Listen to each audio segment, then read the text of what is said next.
Anime Death Spiral, we're coming at you this time with a special episode because Nate is fleeing the country. You know, I've got some heat on me right now. I just need to lay low. I'm going to go give myself a nice little vacation while the authorities no longer have me on any of their lists. Yeah, you've been posting too hard recently, and you've ended up on some government watch lists. And you're going to the Holy Land. I am. Japan. Mm-hmm. You're doing the anime dream. I'm doing Incredible. the thing. And this is the second time, right? It is. It is the second time. First time doing it all on my lonesome. I'm afraid. What happens if I run afoul of the Yakuza? I'm just a little guy. I can't defend myself. Yeah, what if you do that thing that you see where you're walking in Shinjuku or whatever at night and you get suckered in by the beautiful ladies? Well, let's be honest, that's not going to happen. I'm pretty well aware of my surroundings. I think I've got a pretty strong handle on that. I know when I'm being taken advantage of. By that you mean that you can't bring yourself to make eye contact with strangers. Yep. No, that is what I meant. Yeah. Yeah. You know, I'm already I'm feeling very anxious about having to take the train, presumably with other people on it. My solace here is that having done this before, I can safely say that everybody else in that train is going to be having the same thought. Just like, man, I hope nobody fucking looks at me. Nobody better fucking talk to me on this fucking train. And you were telling me too, you have that inner ear problem where you can't bow. Makes you sick. Yeah. To bend over in that way. Mm-hmm. That sounds tricky. I don't know how you're going to deal with that. It almost caused a diplomatic situation last time I was there. But I've been going to physical therapy. I've been taking the medication. I can now get to a 15-degree angle at the waist, and that's big progress, all right? Constant improvement. Yeah. And you do know the quickest way to the embassy from any location in Tokyo, right? Yeah, no, I've got them tattooed on my chest just in case I wake up with amnesia. Sure, Prison Break style. Yeah. Mm-hmm. Yeah. Good. I've got the entire Shinjuku Underground, the map tattooed on my back. When you're traveling, you want to be as safe as possible. It's true. In honor of you leaving the country, we wanted to do an international celebration of anime. And since you're going over there, we wanted to talk about anime that comes over here, if you can even imagine that. I can't even imagine that. Not a Japanese high school, not a special academy where you learn curse breaking or exorcism, or what are the other things you learn at special academies? Maho. Yeah. Uh-huh. How to be a VTuber. Is a pretty big one. Yeah, right. Mm-hmm, right. How to run real fast so that people can win money from betting off of you. Yep. That seems to be a pretty big one. How to be a good host or hostess. Yep. I don't know how to be a government employee. What are the anime that are about like the student council? That whole genre. Oh my God, there are too many. I know. Many. I tend to prefer the ones where they are opposing the student council. We've talked about Asobe Asobase a lot. Mm-hmm. I love it when the precocious teens have to thwart the insanely fascist moral committee. Yeah, the ethics committee. That is, and I've talked about this before. Specifically within the setting of a Japanese high school, the social hierarchies and the faculty reinforced strict, rigid social structure baffles me, and the phenomena of the morals committee, that you see pop up, the ethics committee in all of these things. It's just like, why are we specifically creating a student like Stasi? It is paradoxically creating the social conditions for Lord of the Flies. Yeah. Yeah. Hey, that Lord of the Flies thing, How can we make that happen here, domestically? How can we make that happen, but hide it behind the bureaucratic efficiency? Like, the fact that they wear armbands is not subtle at all. They have to know that, right? That's intentional. Okay, we're going way too off track. We want to It's a talk big about topic. Non-Japanese anime. Yes. Let's It's too much. That's too much. Let's talk about anime that's set in. Unfortunately, we put together this list and it ended up being mostly Central European. white European countries. That was is not intentional. That is not our fault. That is anime's fault. You know? Yeah, I guess so. We did cut some Brazilian shows, some Middle Eastern set shows. Okay, we should really fast. We should just give a quick nod to what we did cut, just to show that we were considering every option. Okay, sure. You know, Dragon's Heaven obviously is Brazilian in setting, which I think is the coolest thing about it. It's a post-apocalyptic desert Brazil, which is awesome. You know, like I was saying earlier, just it felt weird to include on a top 10 list because it is only a 35-minute, 40-minute OVA compared to much longer stuff that we have included. Yeah, sure. You know, Michiko and Hachin is very famously set in Brazil, and I really like that. It's a little maybe too horny for its own good, but it's great animation. It's like a fun story. It's not super racist. it's okay. Thank God. You know, that's cool.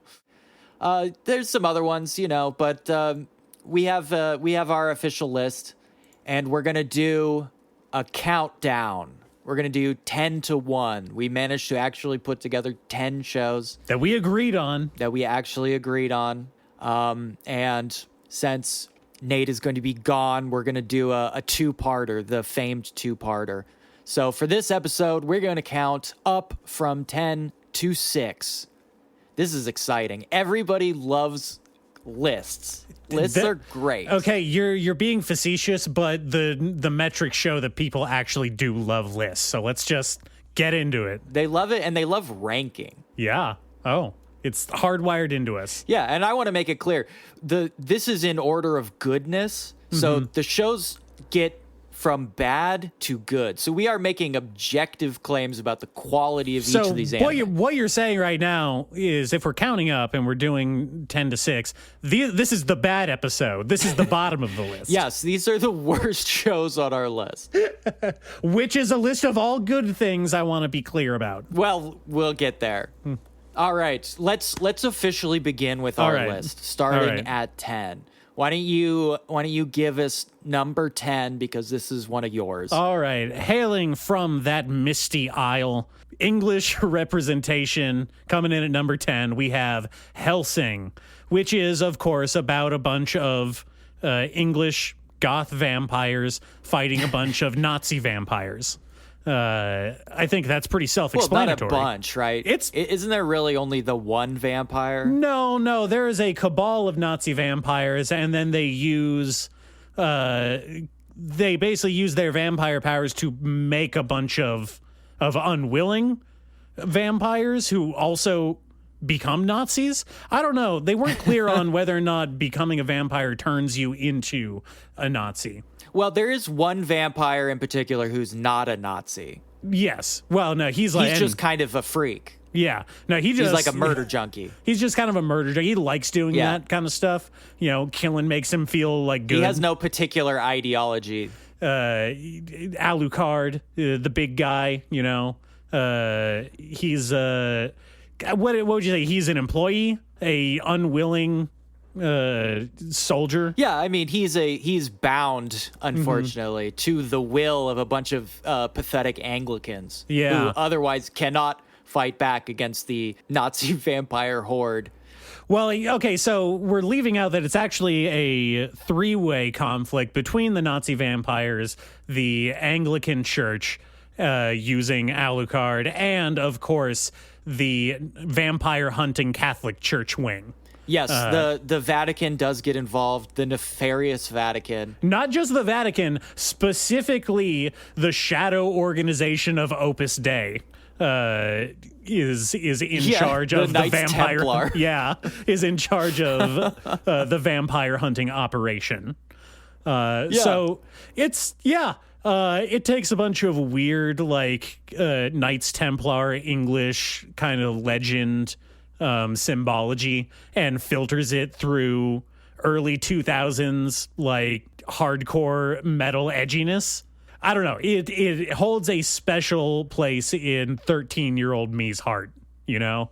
Yeah, I think this is an inclusion on this list mostly because of its cultural impact. This is like the 13-year-old edgelord canon, right? Yeah. This got a lot of like Americans into anime, edgelord anime in particular. Mm-hmm. Despite this not actually being super edgy. I mean, there's plenty of like cartoony violence, but compared to some other anime, I mean, shit. Compared to the end of Evangelion that we were watching at the same time, it's like pretty tame, you know? Yeah.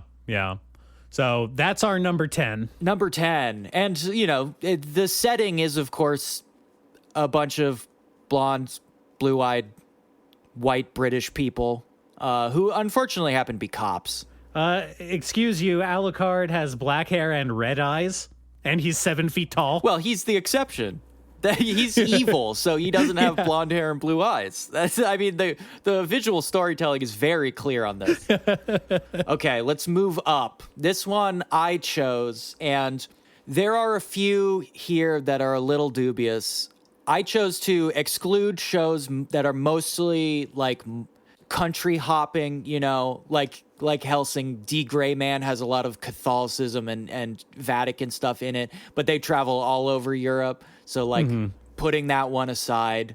But Ergo Proxy, you might not traditionally associate with a specific real world place, but if you pay attention, it is supposed to be a post-apocalyptic, post-techno-apocalyptic, by the way, Moscow, which, you know, brings in a lot of commentary, very vague commentary about Soviet governance, but also the fear of like horrifying techno billionaires converting society into like this horrifying mix of cultureless mush and constant surveillance state terror. Man, I'm glad that's all in fiction. Yeah, thank God nothing's happening like that. The torment nexus is not being invented. But Ergo Proxy is, I think, unique in a very specific way, not just because it is extraordinarily visually striking. Yeah. But it's just not like other anime. This is very much like a midnight Adult Swim, like, hey, this isn't your fucking Naruto's, right? Sure, yeah. This ain't Bleach. This is some shit that's gonna fuck you up. Well, that's specifically like why I want to go back and give Ergo Proxy another watch, because it has been since it was airing on Adult Swim when I was a teenager since I watched it last. And so I feel at the time I was like, wow, that show sure is weird. Isn't anime like wacky sometimes?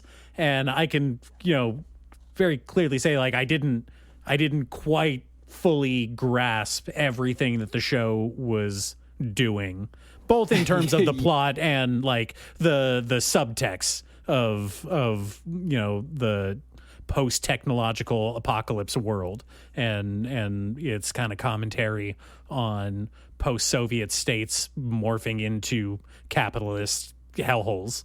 So I would definitely go back and give that one a rewatch with more mature eyes. It's great. It is just fantastic. I think what turns off maybe younger version of you is that it is so bleak.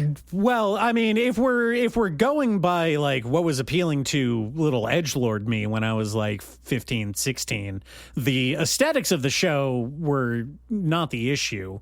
It was that it had like oftentimes an intentionally dreamlike narrative mixed in with kind of the cyberpunk thriller plot line that it was putting forward, and there was a lot of kind of navel-gazy philosophy. Oh, yeah.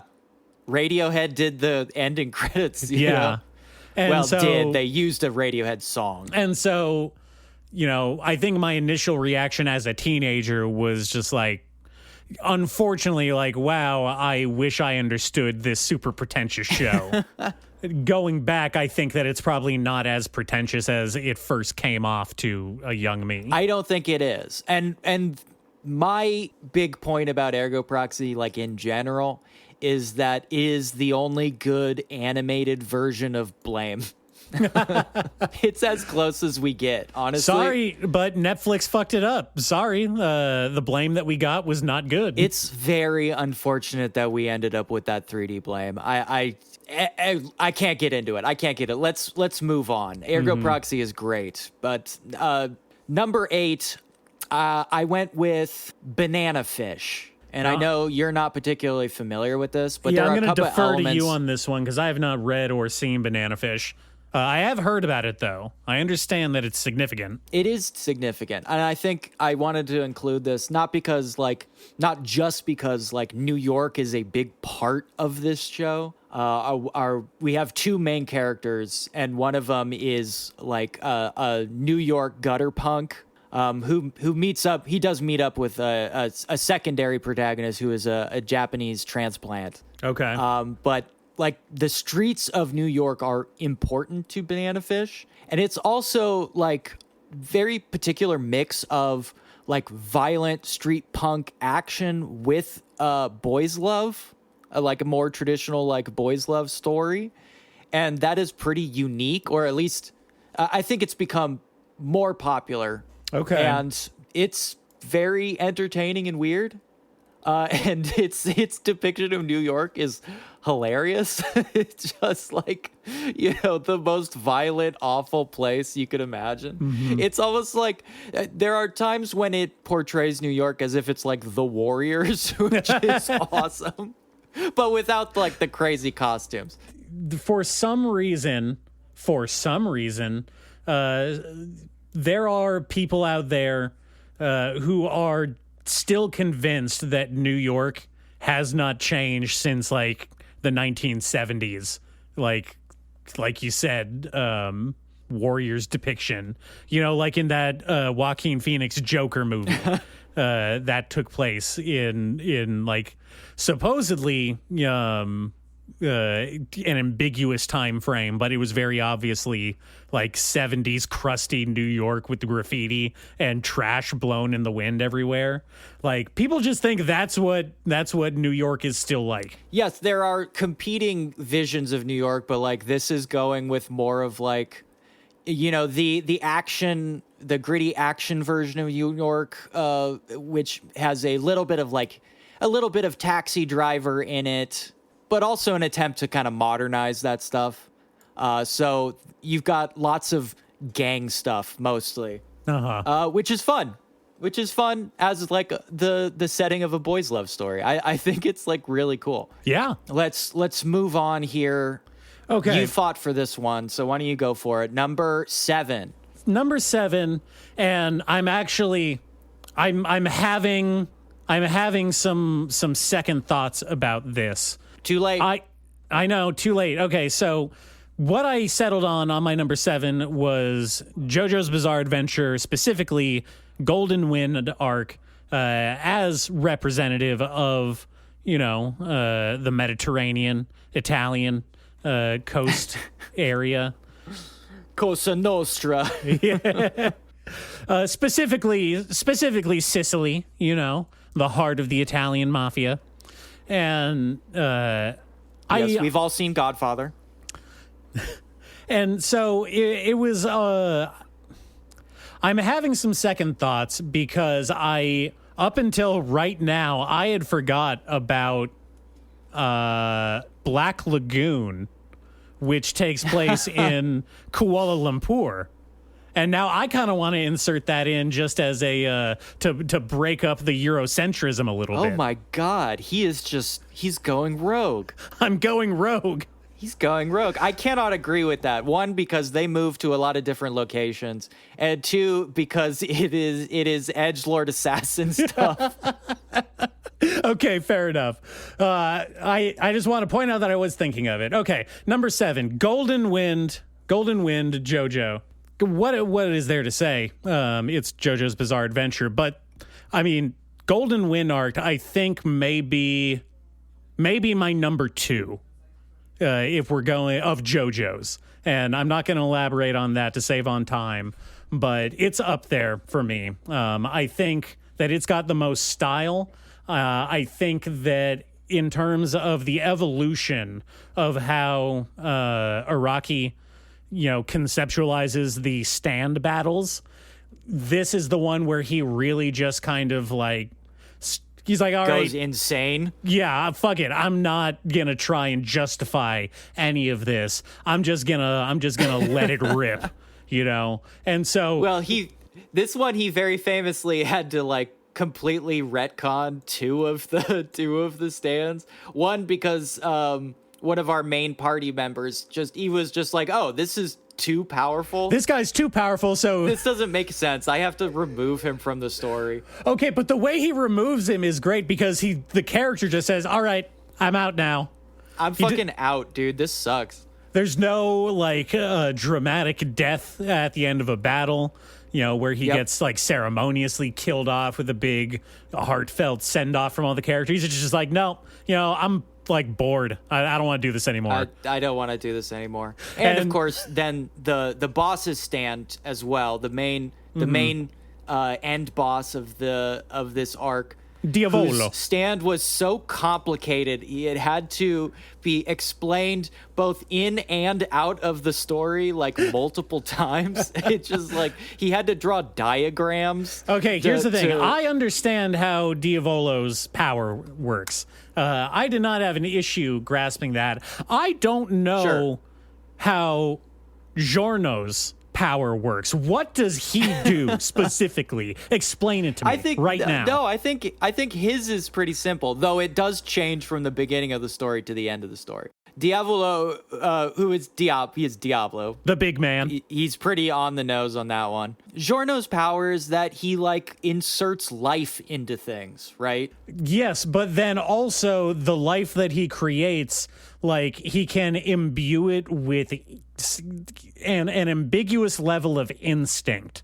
Because on multiple times, he's had, trick victories in a battle where where he will imbue some kind of object with life and then it instinctually tries to return to a specific location. Example, like he turned his brooch into the ladybug, right? So that it would come back to him after he's been incapacitated and then re-imbue him with some kind of healing energy that he set up in it. Yeah, he puts life into things. And this does change, like I said, from the beginning, where the demonstration of his power is that he turns a seed into a full plant, right? Mm-hmm. To the end of the series where he kind of just like puts energy into things and they do what he wants. Yeah. It's a change that is pretty common in JoJo. It is much like the way Josuke's power like does not work at the same way at the beginning of the story and at the end. It very much so evolves, quote unquote, to do what Araki wants. But that's just part of JoJo, right? Well, yeah, evolution of stands has been a thing in JoJo since, probably since stands. Yeah, since stands. Because Star Platinum gets an upgrade at the end, right? Yeah, he doesn't even get an upgrade. So in the story, he just figures out that he wasn't using his stand power the entire time. He's just like, oh shit, I could do that? I didn't even know. What a dummy. Which is really funny. It's super funny. That guy's a scientist.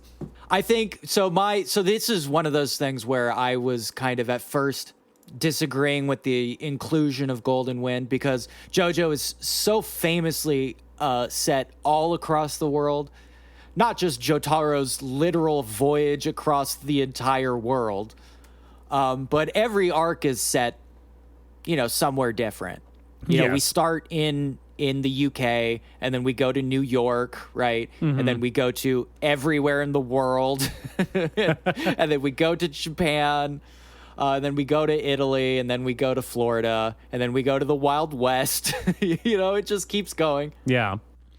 I don't know. I wanted to include this one specifically, like I said, because it marks a major evolution in Araki's style and approach to the way he creates these stories and the characters. Yes, it marks his first twink. Yeah. His first twink JoJo. Well, yeah, that's what I'm maybe an inelegant way of saying what I was trying to get at, but you can tell that this is where he really started to let his love of haute couture fashion really influence how he views this whole thing. It was always kind of there, but this is the one where he's like, no, actually, I'm a designer now, and I'm going to just put my designs in this comic that I draw. Hell yeah. Which is great. It's great. That's why I was advocating for Golden Wind. Yes, it's very funny that he chose the classic, the almost epitome of traditional masculinity setting of mafiosos for his debut of the most androgynous, lanky twink boys in the entire series. It's why didn't he include funny. any Sopranos, Godfather, old fat bald dudes? They just look kind of greasy all over. There's a couple at the beginning of the story, the one that Giorno kills, right? But even that guy, he looked like a giant pufferfish man. He didn't look like Tony Soprano. No, he just looks like a weird, gross guy. Yeah. It's very funny. That entire thing is so hilarious to me. Yeah. Okay, moving on. The last one in this first break, Gankotsuo. The Count of Monte Cristo. Coming in at number 6. Number 6, Gankotsuo. Number 6. This show is one of the anime that is closest to my heart, in that when I gave up on anime as a teenager, the discovery of Gankotsuo was one of the things that convinced me that actually maybe anime can be something more than the bullshit that I was watching at the time. Mm-hmm. This was part of my redemption arc as an anime person. This pulled you back in. This showed you the other side of the coin, so to speak. Because this is not some pervy rom-com. This is not some battle manga shonen. This is something completely different. Not only is it an insanely wild interpretation of a classic novel, The Count of Monte Cristo, right? Mm-hmm. It is one of the most visually striking, inventive, and experimental pieces of modern anime that exists. It's hard to think about other shows that come close to this. You can't even think of a comparison. Oh, you know what? I think Mononoke took up the mantle here. I was about to say that, yeah. Yes. Both of them are these, from what I've seen, because I have not seen Gankotsuo. Which you need to rectify immediately. Yeah. But they Gankotsuo, its art is this beautiful composition style inspired by Gustav Klimt, with these yes, exactly amazing fabric textures and flowing outfit designs that kind of accentuate just color and vibrance. And it's legitimately, from the clips I've seen, something beautiful. It's really, really cool. It is beautiful, and it was one of the first things I ever saw that uses this technique where textured background papers, while the action and outlines of characters and things would move, the textures on their clothing or the walls or certain foreground elements would not move with them. So as if the characters are moving across these like beautiful textured papers. It is hard to describe the effect, but it is immediately striking, like truly, truly great. And to match the book that it's based on, right, the Count of Monte Cristo, a very famous novel by Alexandre Dumas, who wrote the Three Musketeers, very, probably the most famous. Yep. Love that guy. Which there are also anime based on that too. Not as good as this one, but they exist. Is based in this incredibly bizarre, like neo-futurist Paris, which is fantastic. They move around France. I believe one of the mansions is like very specifically Marseille, but a lot of it has taken place in Paris during big festivals. Part of it takes place on the moon because these like, insanely rich aristocrats just party wherever the fuck they want. It is a bleak future in terms of class war. Sure, why not? Let's party on the moon. Yeah, but also like the Count of Monte Cristo here in the original book, he is like a kind of a man scorned and then returning as this mysterious figure to get revenge. In this one, he returns as something like not even quite human. He sort of looks like a dark elf or like a demon, and he's incredibly beautiful, but also like imposing and bizarre looking, and it is such an incredible choice. And obviously, all of these things take place in these like, lavish settings that are based on like Rococo France and all this stuff. It is just one of the best anime. It's just one of the best. And it was part of a movement that was like, this mid 2000s. I think it was literally like 2004 maybe, where we were suddenly getting a more interesting influx of lesser anime, spreading out from things that were just not shonens or like the weird, midnight edgelord stuff. Sure. This was like a thing that was not going to be on TV, something way off the beaten path. And like I said, this revived my entire interest in anime. Well, along with a few other things, but we're not going to talk about them here. That's number 6. All right. Gankotsuo. We did it. That's our bottom 5. That's our bottom 5. The bottom 5, the 5 worst shows on the list. All right. We're gonna take a here. break. Excuse me. We're gonna take a break here. Go ahead. Oh, no, excuse me. We're going to take a break here. We're going to take a break here. And then we're going to take a break here. And then we're going to come back next week with our top 5 best shows on this list. And that, dear listener, is going to be the real good shit. Trust me. The 5 good shows. The top 5 good shows on the list. Well, specifically the top 5 good shows that do not take place in Japan, yes. That are filled with white people. The top best white people anime. Okay, we're losing it. Let's say all right, bye.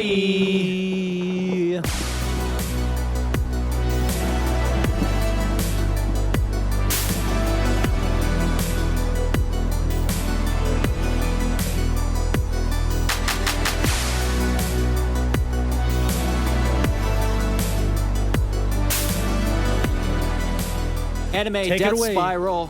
What? What? What? Oh, I didn't know you were... Okay. No, I was just saying take it away. You good? Okay. Yeah, okay. All right, shut the fuck up.